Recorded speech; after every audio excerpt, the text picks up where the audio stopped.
அனைத்து நல்லுள்ளவங்களுக்கும் வணக்கம். நான் உங்கள் ரவிக்குமார். தினம் ஒரு தகவல் அடிப்படையில் ஜியோ பாலிடிக்ஸ். இன்றைய ஜியோ பாலிடிக்ஸ், ட்ரம்ப் அவர்கள் ஃப்ரான்ஸை பார்த்து ஒரு பொழந்துட்டார். ஃப்ரான்ஸ் நாட் குட், நீங்கள் போகிற போக்கெல்லாம் பார்த்தா ரொம்ப ஓவராக போகிறீங்களே அப்படின்னு ஒரு கடுமையான ஒரு எச்சரிக்கை கொடுத்துருக்காங்க. என்ன விஷயன்றதை பார்த்துடலாம். ஹெஸ்புல்லா அரசாங்கத்துக்கு லெபனான் அரசாங்கத்துக்கு ஹெஸ்புல்லா பெரிய நிபந்தனை வைத்திருக்காங்க. மேபி இஸ்ரேலுக்கு எதிரான நடவடிக்கையில் லெபனான் இறங்குகிறதா அப்படின்ற மாதிரிலாம் ஒரு ஆச்சரியக்குறியை போட்டுக்கலாம். ஏன்னா இன்றைக்கி ட்ரம்ப்போட அறிவிப்பும், லெபனானில் இருக்கக்கூடிய சம்பவங்கள், அப்புறம் காசாவில் இருக்கக்கூடிய விவகாரங்கள், உக்ரைனில் இருக்கக்கூடிய விஷயங்கள், அப்புறம் துருக்கியில் நடந்த போராட்டங்கள் அனைத்தும் ஒருங்கிணைந்த ஒரு தகவலாக பார்த்தலாம். வீடியோக்களை போகலாமா? வீடியோக்களை பொறுத்த மாதிரி நீங்கள் நம்ம சேனல் சப்ஸ்கிரைப் பண்ணிட்டு வாங்க. மறக்காம பெல் பட்டனை கிளிக் பண்ண ஆல் ஆப்ஷன்ஸ் கொடுங்க. வீடியோக்கள் போகலாம்.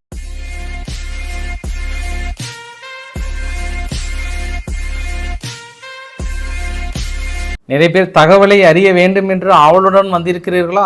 உங்களுக்காகவே ஒரு 2 தகவலை அளித்துவிட்டு முக்கியமான தகவலுக்கு சென்று விடலாம் என்று என் உள்ளுணர்வு சொல்கிறது. காரணம் என்னவென்றால், முதல் தகவல், பில்கேட்ஸ் இருக்கிறார் இல்லையா, பில்கேட்ஸ் என்ன சொல்லிட்டாருன்னா, அடுத்த 10 வருஷத்தில் இந்த டாக்டர்ஸோட தேவையை பெரிய அளவுக்கு குறைஞ்சிரும், எல்லாமே ஆர்டிஃபிஷியல் இன்டெலிஜென்ட் ஃபுல்ஃபில் பண்ணிடும் அப்படின்னு சொல்கிறாரு. ஃபார் அன் எக்ஸாம்பிள், நம்ம சளி காய்ச்சல் இதுக்கெல்லாம் நம்ம மருத்துவரை போகிறோம், பெரும்பாலும் இப்போ ஊசி போகிறதில்ல. இப்போ இதில் ட்விட்டரில் எப்படி கிராக் இருக்குல்ல, கிராக்குக்கிட்ட எந்த கேள்வி கேட்டாலும் பதில் சொல்லுது.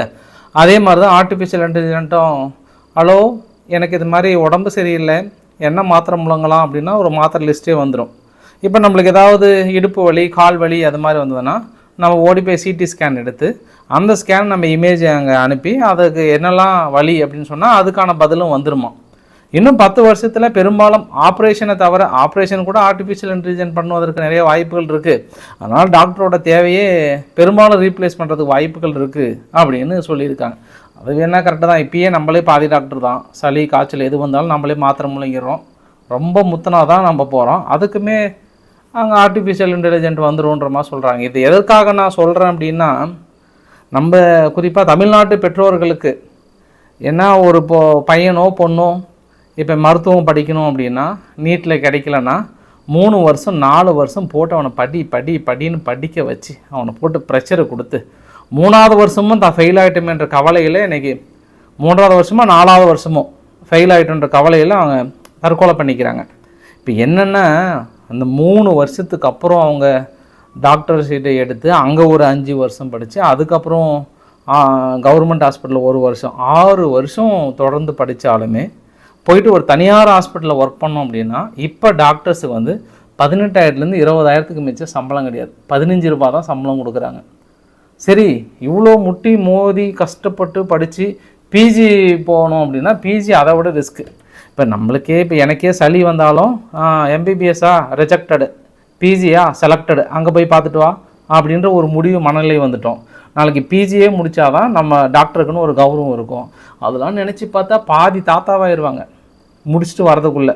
இந்த 4 வருஷம் நீட் ப்ராக்டிஸு, அதுக்கப்புறம் டாக்டர் எடுத்து அவங்க பிஜி முடிச்சுட்டு வரதுக்குள்ளே ஒரு 35 வயசு ஆகிடும்.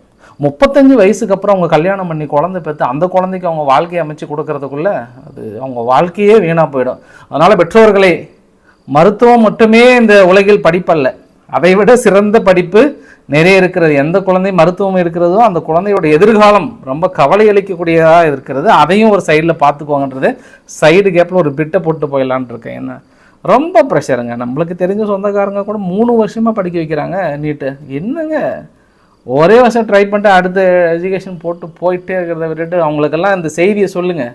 அடுத்து 10 வருஷத்தில் டாக்டருக்கே வேலை இல்லை, ஆர்டிஃபிஷியல் இன்டெலிஜென்ட் வந்துடும்ன்ற செய்தி அவங்களுக்கு ரீச் ஆனால் தான் கரெக்டாக இருக்கும். 1. 2வது தகவலையும் சொல்லிட்டு போயிடுறேன். கொஞ்சம் செய்தி ஆரம்பிக்கும் போது கலக்கலன்னு ஆரம்பித்தாதாங்க நல்லாயிருக்கும். அதாவது நம்மலாம் எவ்வளோ அவுடேட்டடாக இருக்கும்னு நான் நினச்சிக்கிட்டேன். அது குறிப்பாக நான் 1967 ஒரு லீவ் லெட்டர் பாருங்கள். இந்த லீவ் லெட்டர் ரொம்ப வைரலாக இருக்குது. இப்போ எங்கன்னா அமெரிக்காவில் லேலேண்ட் வெர்ஜீனியாவில் எழுதப்பட்ட ஒரு லீவ் லெட்டர், லீவ் எனக்கு கொடுக்கணும்னு சொல்லிட்டு கேட்டிருக்காங்க. மரைனில் நேவி ரெக்யர்மெண்ட் ஸ்டேஷனில், ஐயா, my wife is planning on getting pregnant this weekend. எங்கள் ஒய்ஃபு இந்த வாரம் ப்ரெக்னென்ட் ஆகணும்னு முடிவு பண்ணியிருக்காங்க. அதனாலங்க ஐயா, எனக்கு லீவு கொடுத்தாதான் அது நடக்கும், அப்படி இல்லைன்னா நடக்காது. அதனால் நீங்கள் லீவு கொடுத்து எங்கள் ஒய்ஃபோட திட்டத்துக்கு கொஞ்சம் பங்களிங்க ஐயா அப்படின்னு கேட்டிருக்காரு. பயங்கரமான ஆளாக இருப்பார் போல். 1967 ஜெகஜால கில்லாடியாக லீவ் லெட்டர் கேட்டிருக்கிறாரு. என்ன நினச்சிட்டு எழுதியிருப்பார். நம்ம இன்னுமே ஐ ஆம் சஃபரிங் ஃப்ரம் ஃபீவரும் தாத்தா இறந்து போயிட்டாங்க, பாட்டி இறந்து போயிட்டாங்கன்னு இருக்கிறமே அவங்க 1967 என்ன மாதிரி திங்க் பண்ணியிருக்காங்க பார்த்தியா. அதையும் நினச்சேன் நான். இந்த லீவ் லெட்டர் பார்க்கும்போது என் உள்ளுணர்வே ரொம்ப எனக்கே தெரியாமல் நிறையா சிரிச்சிட்டேன் நான். நாங்கள் ப்ரெக்னென்ட்டுக்கு ஒய்ஃப் பிளான் பண்ணுறாங்க, அதனால் நீங்கள் லீவ் கொடுத்தாதாங்க ஐயா நடக்கும் அப்படின்னு வெளிப்படையாக கேட்டிருக்கிற இந்த விஷயம். சரி, இப்போ நம்ம மிகப்பெரிய விஷயத்துக்கு போகிறதுக்கு முன்னாடி இன்னொரு விஷயத்தையும் நான் கலகலன்னு ஆரம்பிச்சிடுறேன். ஏன்னா இன்றைக்கி டச்சுனா நெதர்லாண்டினுடைய இன்டெலிஜென்ட் அவங்களும் மறு வச்சுட்டு ரஷ்யாவுக்குள்ளே போயிருக்காங்க. மறு தலையில் கேப்பெல்லாம் போட்டுட்டு அப்படியே போய் எட்டி கேட்டிருக்காங்க காதில். அங்கே பயங்கரமான கூட்டமாக எல்லாம் ரவுண்டு கட்டியிருக்காங்க. என்னப்பா ஏன்பாலாம் இப்படி இருக்கீங்க அப்படின்னா, அவ்வளோதாங்க, இன்னும் ஒரு வருஷத்தில் நாங்கள் ஒட்டுமொத்தமாக உக்ரைனும் சரி எல்லா ஐரோப்பாவையும் பிடிக்க போகிறோம், அதுதான் எங்களுடைய திட்டம்னு பகீர்னு சொல்ல அந்த ஆள் விழுந்தடிச்சு ஓடி வந்து இங்கே உக்ரைனு கட்டி மற்றவங்க கட்டி சொல்ல இப்போ உக்ரைன்லாம் அலாட் பொசிஷனில் இருக்கிறாங்க. ஐரோப்பாவை காப்பாற்ற வேண்டிய ஒரு சூழ்நிலை இருக்குன்னு திடீர்னு இப்போ ஒரு தகவல் சொல்லியிருக்காங்க. ஜெலன்ஸ்கி வந்து ஆமாம் இப்போ கடந்த 3 நாட்களாக அவங்க நடத்துகிற தாக்குதலாம் பார்த்தா எனக்கு உறுதிப்படுத்துகிற மாதிரி தான் தெரியுது. பெரிய தாக்குதல், ஷாக்கி ட்ரோன்லேருந்து எல்லாத்தையும் வச்சு பொழந்துட்டுருக்காங்கன்னு அவர் சொல்கிறாரு. அடுத்தடுத்த உளவு தகவல்கள் எல்லாமே வந்து அதை தான் சொல்கிறாங்க. எனக்கு ஒரே ஒரு கேள்வி கேட்டு நான் அடுத்த பதிவுக்கு போகிறேன். இந்த புட்டனோன்றது யார் தெரியுங்களா? யூகேனுடைய இன்டெலிஜென்ட். இங்கே அமைதி பேச்சுவார்த்தை ஆரம்பிக்கிறாங்க. எங்கே ரஷ்யாவும் உக்ரைனும் அமைதி பேச்சுவார்த்தை ஆரம்பிக்கும்போது இந்த பேச்சுவார்த்தை நடக்கக்கூடாது. ஏன் ரஷ்யா எது கேட்டாலும் ஒத்துக்கிறாங்க அப்படின்னா அவங்கக்கிட்ட ஆயுதங்கள் இல்லை, எதுவுமே இல்லை, அவ்வளோதான், முடிஞ்சு போச்சு அவங்க கதை. அதனால் வேறு வழியே இல்லாமல் அவங்க அமைதிக்கு வராங்கன்ட்டு நீங்கள் தான் யார்? உக்ரைனுடைய இன்டெலிஜென்ட் தான் ஒரு வாரத்துக்கு முன்னாடி பெருசாக மறு வச்சு போய் கண்டுபிடிச்சிட்டு வந்த மாதிரியே சொல்கிறீங்க.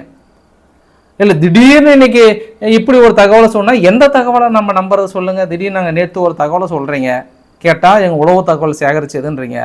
காலையில் ஒரு தகவல் சொல்கிறாங்க, ஜெர்மனி பகீர் தகவல் ஒன்று சொன்னாங்க, அவ்வளோதான், ஜெர்மனி ஃபுல்லாக யாரும் தூங்கலான்றாங்க அங்கே இருக்கக்கூடிய மக்கள். இப்போ டச்சு ஓடி வந்து ஆமாம் நானும் ஓட்டு கேட்டேன் ஆமான்னா யார் தாங்க ஏன் நம்புறது? அவங்கக்கிட்ட ஆயுதமே இல்லை, சரணாகதியாக ஆக போகிறாங்க. இந்த சமயத்தில் நம்ம அமைதி ஒப்பந்தம் ஏற்பட்டால் அது நமக்கு தோல்வி, ஒத்துக்கொள்ளாதீங்க, அடித்து நொறுக்கி விடலாம் என்று சொன்ன ஒரு வாரத்துக்கு முன்னாடி சொன்னேன். நீங்கள் இப்படி சொல்லிட்டு திடீர்னு இப்போ ஓடி வந்து நஹி அட்டாக் ஹே ஃபினிஷ் ஹே கம் ஹே அப்படின்னா நம்ம எதை நம்ம எடுத்துக்கிறதுன்னு தெரியல. அதனால் நாடு ரொம்ப டென்ஷனாக தான் இருக்கேன். டென்ஷன் தெரியுதில்ல. இதில் போதாத குறை ஜெலன்ஸ்கி வேறு கமெண்ட்லலாம் பிரித்து மேய்ஞ்சது நீங்கள் பார்த்தேன் நான் ரவிக்குமார் ஆர்கே சேனலில். ஜெலன்ஸ்கி கிட்ட கேளுங்க பாஸ், சும்மா யார் பாஸ் கொடுப்பாங்க அப்படின்ற நல்ல கேள்வி தான். ஜெலன்ஸ்கிலாம் கொடுத்துருவார், அள்ளி வீசிடுவார், யார் கேட்டாலும் பில்லியன் கணக்கில் அள்ளி வீசிடுவார். எந்த நாடுங்க அவ்வளோ சீக்கிரம் வந்து இலவசமாக, அதுவும் எப்படி எய்டாக தான் கொடுத்தாங்க, 100-120 பில்லியன் மேலே எய்டாக தான் கொடுத்தாங்க. அவங்க லோனெல்லாம் கொடுக்கல. நான் எந்த சூழ்நிலைன்னு அடித்து சொல்லுவேன், அதெல்லாம் முடியவே முடியாதுன்ற மாதிரி ரொம்ப அழுத்தம் திருத்தமாக்குறாரு. அமெரிக்கா எதிர்த்து பேசுகிறாரு. அடுத்த டைம் அமெரிக்கா பேண்ட்லேருந்து ஜட்டிலேருந்து உருவி அனுப்புகிறாங்களா இல்லையா பாரு, எல்லாத்தையும் உருவி தான் அந்த டைம் அனுப்ப போகிறாங்க. அந்த டைம் நீங்கள் கொடுக்க மாட்டேன், முடியவே முடியாது, நீங்கள் என்ன இலவசமாக கொடுத்துட்டு எங்ககிட்ட வட்டி கேட்குறீங்களா அப்படின்னு தைரியமாக பேசுகிறாரு ஜெலன்ஸ்கி. சரி, ஓகே, சிறப்பான சம்பவம் அந்த இடத்துல நடக்கும்னு நினச்சிட்டு ரஷ்யா பார்த்தோம் அப்படின்னா கொஞ்சம் உக்ரைன் முன்னேறுகின்ற பகுதியெல்லாம் மறுபடியும் ரீபேக் எடுத்துகிட்டு இருக்காங்க. மறுபடியும் உக்ரைனை வெளியே துரத்திட்டு இருக்காங்க. 2வது நாட்களாக பெரிய அளவுக்கு அடுத்தடுத்த முன்னேற்றங்களை அங்கே இருக்கக்கூடிய பதிவுகளை பார்க்குறீங்க நீங்கள். இப்போ தான் மெயின் விஷயத்துக்கே நம்ம போகிறோம். நம்ம இவ்வளோ நேரம் நம்ம பார்த்தது எல்லாமே வந்து சிறப்பு செய்திகள், சிரிப்பு செய்திகள் இல்லை, சிறப்பு செய்திகள். இப்போ தான் வந்து சீரியஸான செய்திகள். ட்ரம்ப் அவர்கள் வந்து இவருக்கு ஒரு வார்னிங் கொடுத்தாரு. யாருக்கு? பிரான்ஸ் அதிபர் மேக்ரன் அவர்களுக்கு. ஹலோ மேக்ரன், என்ன நினச்சிட்ருக்கீங்க உங்கள் மனசில்? ஏதோ நான் எங்களுக்கு வரி ஈக்குவலாக வரணுன்றதுக்காக நான் 15% 25% வரி போட்டுட்ருக்கேன். நீங்கள் சந்தடி கேப்பில் இதை ஒரு சாக்காக பயன்படுத்தி அமெரிக்காவுடைய ப்ராடக்ட் வாங்காதீங்க, என் ப்ராடக்டை வாங்குங்கோ அப்படின்னு ஏதோ அங்கே பிரெயின் வாஷ் பண்ணிகிட்ருக்கீங்க. நாட் குட் சரியில்லையே. ஏன்னா இன்றைக்கி பாருங்கள், இன்றைக்கி காலையிலங்க அதிகாலையில் ட்ரம்ப் அவர்கள் பேசுகிறாரு. அதிகாலை அதுக்கு முன்னே நைட்டே பேசிட்டாரு கார்னி அவர்கள்கிட்ட. என்னப்பா என்ன அங்கே சத்தம் ரொம்ப அதிகமாக இருக்குது, வா வந்து பேசுவா, இதனால் சமாதானமாக போயிடலாம், ரொம்ப புலம்பாத சரியா, ஒன்றும் பிரச்சனைலாம் வந்து பேசுன்னு அமைதியாக்குறாங்க. இன்றைக்கி செய்தி மதியத்துக்கு மேலே வருது, கனடா ரஃபேல் ஜெட்டு போர் விமானத்தை வாங்கலான் இருக்காங்க. F-35 வேணாங்க அப்படின்னு சொல்கிறாங்கன்னா இப்போ ட்ரம்ப்பு கோவம் வருமா வராதா? அப்போ இந்த சித்து வேலைலாம் யார் பண்ணுறது? ஏற்கனவே டென்மார்க் வந்து F-35 வேணானாங்க, அதுக்கப்புறம் திடீர்னு நேற்று இல்லை அமெரிக்கா தான் வாங்கிக்கிறேங்க, அடுத்த 10 வருஷம் ஒன்றும் பிரச்சனை இல்லைன்னு நேற்று அனௌன்ஸ் பண்ணிட்டாங்க. அவங்க பிரச்சனை இல்லை. இன்னும் ஸ்வீடன் மற்ற நாடுகள்லாம் வந்து F-35 வேணாம், ரஃபேல் வேணுன்ற மாதிரிலாம் சொல்கிறாங்க. முடிச்சுடுவேன், அவ்வளோதான். அது ஐரோப்பா நாடுகளுக்கு எச்சரிக்கை. ஏதோ நாங்கள் தடையே போடுறோம் அப்படின்னா அந்த தடையை வச்சுக்கிட்டு நீ வியாபாரத்தை பெருக்கலான்னு பார்க்குறியா? நாங்களே சாதாரண ஆள் இல்லை, முன்னாடி ஒரு கொசு பறந்தால் அதில் கொழுப்பு இருக்கான்னு பார்க்குற ஆள் நீங்கள் வந்து எங்ககிட்டே வந்து இந்த தடையை வச்சு நீ வியாபாரம் பண்ணுறன்னா தடையை போட வேண்டியதான்னு உலகின் 2வது தலைவருக்கு ஒரு எச்சரிக்கை கொடுத்துருக்கிறாரு. கொஞ்சம் பார்த்துங்க. இதில் தைவான் தான் கொஞ்சம் உஷாராயிட்டாங்க. ஏன்னா தைவான்கிட்டையும் பிரெயின் வாஷ் பண்ணது இவங்க ஃப்ரான்ஸு. ஐயோ அதெல்லாம் எங்களுக்கு வேண்டாங்க, எங்களுக்கு எப்பயுமே அமெரிக்கா தாங்க பெஸ்ட்டு. அதனால் இப்போ ஒரு F-16 பிளாக்னு சொல்லிட்டு புதுசாக மாடல் ஒன்று, அது வந்து 70 ஃபைட்டர் ஜெட்டுக்கு மேலே ஆர்டர் கொடுத்துருக்காங்க, F-16 பிளாக்கும். அது இல்லாமல் இன்னும் அடுத்தடுத்த ஆயுதங்கள், இன்னொன்று வந்து 66 F-16 இன்னொரு ஒரு செகண்ட் மாடலும் வந்து மொத்தம் 8 பில்லியனுக்கு மேலே ஆர்டர் கொடுத்துருக்காங்க. தைவான் ஏன் ஆர்டர் கொடுக்குறாங்கன்றது நான் உங்களுக்கு அடுத்த பட்சம் சொல்கிறேன். நான் எங்கள் ட்ரம்ப் வந்து ஒரு சின்ன எக்ஸாம்பிள் சொல்கிறேன் பாருங்கள், இது சும்மா மனசில் வச்சுக்கோங்க, அப்படியே உள்ளே அப்சர்வ் பண்ணிக்காதீங்க. இன்றைக்கி ரஷ்யா உக்ரைன் வந்து என்ன சொல்கிறாங்கன்னா, ஒரு 107 சாகித் ட்ரோன் ஈரான் மேக்கான சாகித் ட்ரோன் மூலிமா தாக்கல் நடத்துகிறாங்க அப்படின்னு சொன்னது. ட்ரம்ப் அவர்கள் என்ன சொன்னார்னா, ஆமாம் எப்படி ஈரானுடைய ட்ரோன் இன்னும் அவங்க பயன்படுத்தலாம், அதை நான் வந்து விசாரிக்க போகிறேன் அப்படின்னு சொல்கிறாரு. விசாரித்து நீங்கள் என்ன சொல்லுவீங்க ரஷ்யா கிட்ட? ஏன் நீங்கள் அங்கே வாங்குறீங்க, எங்கிட்ட வாங்கி தாக்கல் நடத்துங்கன்னு நீங்கள் சொல்லுவாங்களா சொல்ல மாட்டாங்களா? சொல்லுங்கள். இதுக்கப்புறமே நீ ஏன் ஈரான் கிட்ட வாங்குறீங்க, நான் தான் உங்கள் பக்கம் பேசுகிறேன்னா இல்லையா, எங்ககிட்டலாம் வாங்கி நீங்கள் தாக்கல் நடத்தணும் அப்படின்னு கேட்க மாட்டாருன்னு என்ன நினச்சி அந்த மாதிரி நபர்கிட்ட போயிட்டு நீங்கள் ரைட் நாட் குட், சரி பொறுத்திருந்து பார்க்கலாம். அடுத்து நம்ம ஹெஸ்புல்லா கிட்ட போயிடலாம். ஏன்னா நேற்று இஸ்ரேல் வந்து பெய்ரூட் மீது 2 தாக்குதல், இன்று கூட ஒரு 4-5 தாக்குதல் தொடர்ந்து நடத்திட்டே இருக்கிறாங்க. அதனால் அங்கே பார்லிமெண்ட்டில் யார் லெபனானில் இருக்கக்கூடிய ஹெஸ்புல்லா பார்லிமெண்ட்டுக்குன்னு ஒரு தலைவர் இருப்பார்.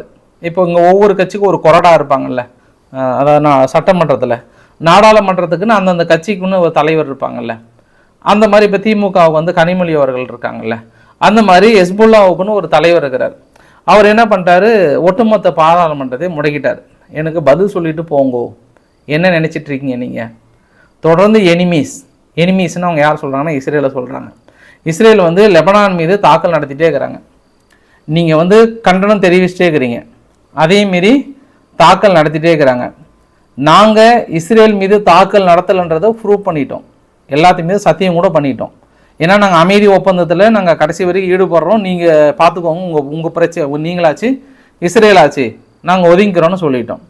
அதையும் மீறி அவங்க தாக்கல் நடத்திட்டு இருக்காங்க. நீங்கள் என்ன ஏதுன்னு கூட நீங்கள் கேள்வி கேட்காம சும்மா உக்காந்துட்டு சேரில் உக்காந்துட்டு கண்டனம் தெரிவிக்கிறேன் அப்படின்னா எங்களுக்கு கோவம் வருமா வராதா அப்படின்னு ஹெஸ்புல்லா ரொம்ப டென்ஷன் ஆகிட்டாங்க இன்றைக்கி. ஏன் அவங்க இன்னொரு டென்ஷன் ஆனாங்கன்னா, நேற்று பாருங்கள் அமெரிக்கா வந்து இஸ்ரேலை கொஞ்சம் என்னங்க பார்த்து நடத்துங்க, எதுக்குங்க நீங்கள் ஹெஸ்புல்லா நிலைகள்னு சொல்லிட்டு அங்கே பெய்ரூட் மீது மற்ற இடத்துலலாம் தாக்கல் நடத்துகிறீங்க, என்ன ஏது கொஞ்சம் பார்த்து சோதானமாக நடந்துக்கோங்க, கொஞ்சம் கண்டனத்தை தெரிவிச்சுக்கிற லைட்டாக கோச்சிக்காத அப்படின்ற மாதிரிலாம் பேசினாங்க. ஆனால் இஸ்ரேல் இன்றைக்கி விளக்கத்தை சொல்லிட்டாங்க. அதுக்கப்புறம் திடீர்னு இன்றைக்கி வந்து அமெரிக்கா தரப்பில் தெளிவாக சொல்லிட்டாங்க, லெபனானுக்கிட்ட கூப்பிட்டு, லெபனான் நீங்கள் வந்து ஹெஸ்புல்லானுடைய ஆயுத இருப்புகளை முழுமையாக நீங்கள் காலி பண்ணுற வரைக்கும் இஸ்ரேல் அப்படி தான் தாக்கல் நடத்துவாங்க. நீங்கள் ஹெஸ்புல்லானுடைய ஆயுத இருப்பையும் அவங்க ராக்கெட் தாக்குதலையும் தொடர்ந்து நடத்திட்டு இருக்காங்க, என்ன ஏதுன்னு கொஞ்சம் விசாரிங்க, கம்ப்ளீட்டாக இல்லைன்றதை எனக்கு உறுதிப்படுத்துங்க, இல்லைனா இஸ்ரேல் அப்படி தான் தாக்கல் நடத்துவாங்கன்னு சொல்ல, இதை ஹெஸ்புல்லா திரும்பி கேட்க, இதை வந்து லெபனானுடைய பிரசிடென்ட் அவுன் அவர்கள் பார்க்க, அதுக்கப்புறம் அவர் சொல்ல என்ன சொல்கிறாருன்னா, இங்கே பார் பாய்ஸ், நான் வந்து டென்ஷன் ஆகிட்டேன், இத்தனை நாள் அவர் பேசுகிறதுக்கும் இன்றைக்கி வந்து பேசுறதுக்குன்னா கொஞ்சம் அப்படி கோபமாக அப்படி வெகுண்டு எழுந்து, இஸ்ரேல் என்ன நினச்சிட்ருக்கீங்க, நான் தான் சொல்கிறேன்னா இல்லையா, அந்த தாக்குதல் வந்து ஹெஸ்புல்லா நடத்தலை, ஏன்னா ஹெஸ்புல்லா எல்லாமே குட் பாய்ஸ், ரொம்ப ரொம்ப குட் பாய்ஸாக இருக்காங்க, அதனால் அவங்க எங்கள் மீது தாக்கல் நடத்தாமல் இருக்காங்க, எங்கள் மீதுன்ற மாதிரிங்க இஸ்ரேல் மீது நடத்தாமல் இருக்காங்க. அதையுமே நீங்கள் போலி குற்றச்சாட்டு சொன்னீங்கன்னா நாங்கள் சும்மா இருக்க மாட்டோம், அவ்வளோதான், அடுத்த நாள் எழுந்திரிச்சு நாங்கள் கண்டனம் தெரிவிச்சிருவோம், கொஞ்சம் கேர்ஃபுல்லாக இருந்துக்கோங்க அப்படின்னு சொல்லி கொஞ்சம் எதிர்ப்பு தெரிவிச்சிருக்கிறார். இப்போ ஹெஸ்புல்லா என்ன கேட்குறாங்கன்னா, அந்த எதிர்ப்பெல்லாம் எனக்கு தேவையில்லை, நீங்கள் அடிக்க தாக்கல் போங்க, ஏதோ ஒன்று பண்ணுங்க, அட்டாக்கை நிறுத்துங்கன்றாங்க. அவனு என்ன பண்ணுவார் பாவம், என்ன பண்ணுவாரோ தெரியல. இப்போ ஃப்ரான்ஸ் தான் ஓடி வந்து ஆதரவு கொடுத்துருக்குறாங்க. மேபி இன்னும் 2 நாளில் டைலாக் வரதுக்கு வாய்ப்புகள் இருக்குது. ஃப்ரான்ஸுடைய வீரர்கள் அங்கேயும் நாங்கள் அனுப்ப தயாராக இருப்போம்னு. ஏன்னா அது ஒரு டைலாக் தானே, சும்மா சொல்லிட்டு போகிறதுக்கு தானே, அவருக்கு ஒன்றும் பிரச்சனை இல்லைல்ல. அதனால் சொல்கிறதுக்கான வாய்ப்புகள் இருக்குது. அதனால் இந்த லெபனான் இந்த பக்கம் இஸ்ரேலுக்கான பிரச்சனை கொஞ்சம் கொஞ்சமாக அதிகமாகிட்டே போகுது. ஹெஸ்புல்லா வந்து நிர்பந்தப்படுத்துகிறாங்க, தலையிடுறீங்களா இல்லையா, நிறுத்த போகிறீங்களா இல்லையா, இல்லை என்னன்னு கேட்க போகிறீங்களா இல்லையான்ற அளவுக்கு பிரச்சனைலாம் அரசாங்கத்தை கலைச்சிருங்கன்ற அளவுக்கு டென்ஷனாக இருக்காங்க. சரி, ஹவுதிகள் கிட்ட போகணும் அப்படின்னா, ஹவுதிகள் கிட்ட மட்டும் நேற்று மட்டும் 72 ஸ்ட்ரைக்கு எங்கே எமினி ஹவுதிகள் மீது. அப்படியே கொஞ்சம் இன்னைக்கு மொத்தம் பார்த்தா இன்னைக்கு 24 மணி நேரத்தில் 32 ஸ்ட்ரைக்கு. அப்போ கடந்த 2 நாட்களில் மட்டும் 100 ஸ்ட்ரைக் பண்ணியிருக்காங்க அங்கே எமினி ஹவுதிகள் மீது. அவங்க எதிர்பார்த்துருக்கவே மாட்டாங்க, தொடர்ந்து தாக்கல் நடத்திட்டே இருக்கிறாங்க. 2 நிலைகளை பயன்படுத்துகிறாங்க. ஒன்று யூஎஸ்எஸ் ட்ரூமன் போர்க்கப்பல் இருந்து தாக்குதல், இன்னொன்று வந்து அல் உதைத் ஏர்பேஸ் இந்த பக்கம் யுஏஇ பக்கத்தில் இருக்குது, அங்கேருந்து தாக்கல் நடத்துகிறாங்க. அப்புறம் சைப்ரஸ்னால் இஸ்ரேலுக்கு பின்னாடி இருக்கிற சைப்ரஸில் யூகேனுடைய போர் விமானங்களும் வந்து தாக்கல் நடத்துகிறாங்க, போயிடுறாங்க, தாக்கல் நடத்துகிறாங்க, போகிறாங்க. இதில் காலையிலேருந்து இன்னொரு தகவல் என்னென்னா, இந்த வரைபடத்தில் பாருங்கள், ஒரு சின்ன பிரிம் அப்படின்ற ஒரு குட்டி இடம் இருக்குது பார்த்தீங்களா. இந்த இடத்துல 2021 அமெரிக்காவும் இஸ்ரேலும் ஒரு பேஸ் ஒன்று கட்டிட்டு வராங்க. எமினி ஹவுதிகளை உளவு வேலை பார்ப்பதற்கும் நாளைக்கு தாக்கல் நடத்துவதற்கும். அடுத்த புகைப்படங்கள் பார்த்தோன்னா அங்கே ஆல்மோஸ்ட் விமானமே இறங்கிற அளவுக்கு இருக்குது. நீ காலையில் கூட ட்ரையல் எடுத்தாங்க, இங்கேருந்து தான் தாக்கல் நடத்தினாங்கன்றாங்க. ஒரு மிஸ்டீரியஸான அந்த பிளேஸ் வந்து, அதாவது பிரிம் அப்படின்ற ஐலாண்டு 2021 கன்ஸ்ட்ரக்ட் பண்ணி இப்போ பயன்படுத்தியிருக்காங்க. இனி எமினி ஹவுதிகளை கொஞ்சம் டவுன் பண்ணிவிட்டு முழுமையான வீரர்கள் அங்கே வந்து கரம் எடுப்பதற்கான பலே திட்டத்தில் ஈடுபட்டிருக்காங்கன்னு இன்னைக்கு காலையிலேருந்து சொல்லிட்டு இருக்காங்க. எமினி ஹவுதிகளில் முக்கியமான லீடர்ஸ் வந்து 2 பேர் கொல்லப்பட்டிருப்பதாக நீங்கள் அமெரிக்கா வந்து உறுதிப்படுத்தியிருக்காங்க.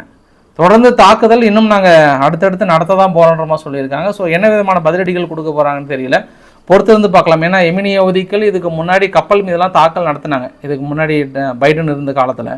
பட் இப்போ அவங்களால நடத்துகிற தாக்குதலே ரீபேக் பண்ண முடியல. கடந்த 3 நாட்களாக கொஞ்சம் ஸ்டாப் ஆகிட்டாங்க.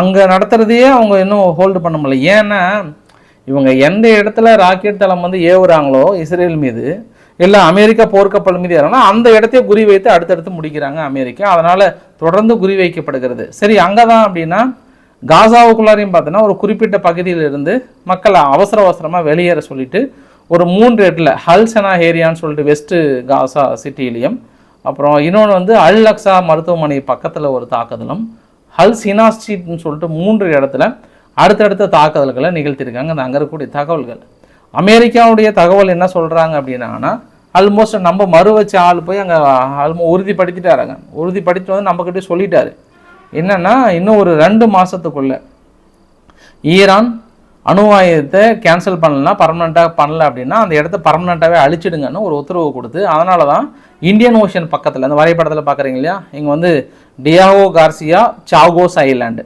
இந்த சாகோஸ் ஐலாண்டில் ஆல்ரெடி அமெரிக்காவுடைய படை இருக்குது. இந்த டியாகோ கார்சியா பகுதியில் பெரிய அளவுக்கான விமானங்கள் நிறுத்துகிறாங்க. அமெரிக்காவுடைய அணு ஆயுதம் சுமந்து சென்று தாக்கல் நடத்தக்கூடிய விமானம் நியூக்ளியர் கேப்பபிள் ஃப்ளீட் வந்து 25% இப்போ அந்த இடத்துல நிறுத்தி வச்சுருக்காங்க.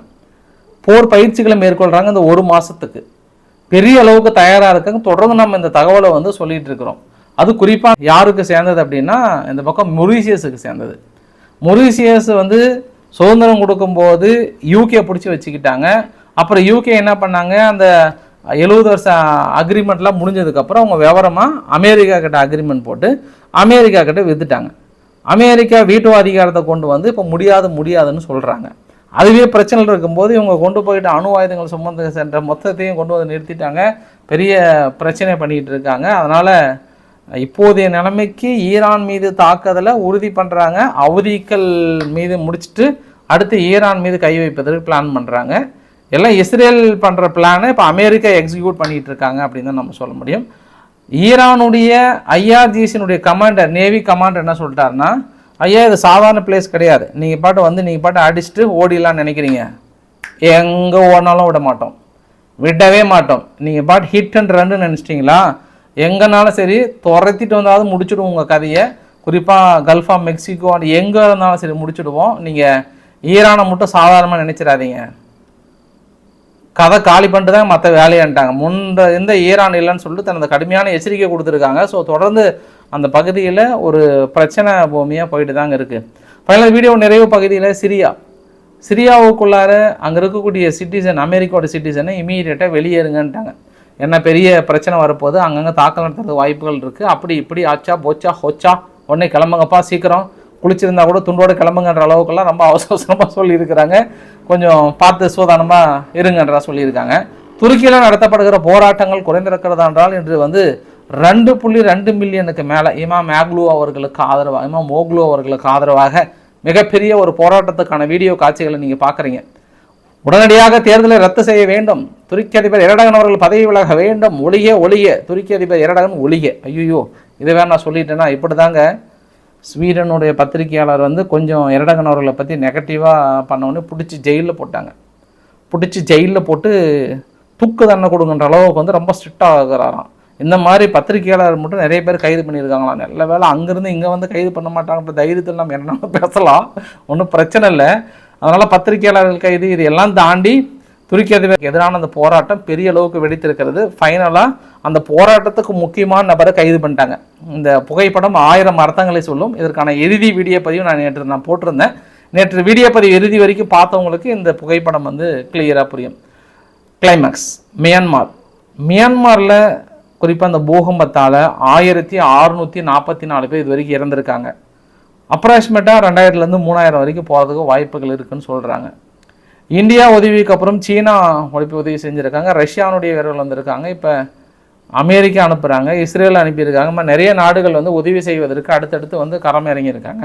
மறுபடியும் இன்றைக்கி காலையில் 5.1 ரிக்டர் அளவுக்குள்ள பதிவாக இருக்கிறது மியான்மார். மிகப்பெரிய ஒரு சேதாரன்றத விட நிறைய வீடுகள் ஃபுல்லாகவே அந்த பக்கம் மேலே ஹாங்காங் வரைக்குமே இந்த தாக்கம் பெரிய அளவுக்கு இருந்திருக்கிறது. ஹாங்காங் அந்த அளவுக்கு இல்லை, சென்டர் ஆஃப் த மியான்மார் பெரிய அளவுக்கான ஒரு பாதிப்புகள். கொஞ்சம் ஜஸ்ட் மிஸ்ஸு ஒன்று கடலில் இருந்தது அப்படின்னா சுனாமியாக இன்னும் மோசமான பாதிப்புகளை ஏற்படுத்தியிருக்கும். அந்த இடத்துல பாதிப்புகள் இருக்கிறது. ஸோ பெரிய மக்களை இழந்து வாடுகின்ற மியான்மார் மக்கள். ஸோ இன்று ஓரளவுக்கான தகவல் நான் கவர் பண்ண நினைக்கிறேன். பிடிச்சிருந்தால் லைக் பண்ணுங்கள், ஃப்ரெண்ட்ஸுக்கு ஷேர் பண்ணுங்கள், சப்ஸ்கிரைப் பண்ணுங்கள். ரவிக்குமார் சோமுச்சல், நன்றி, வணக்கம்.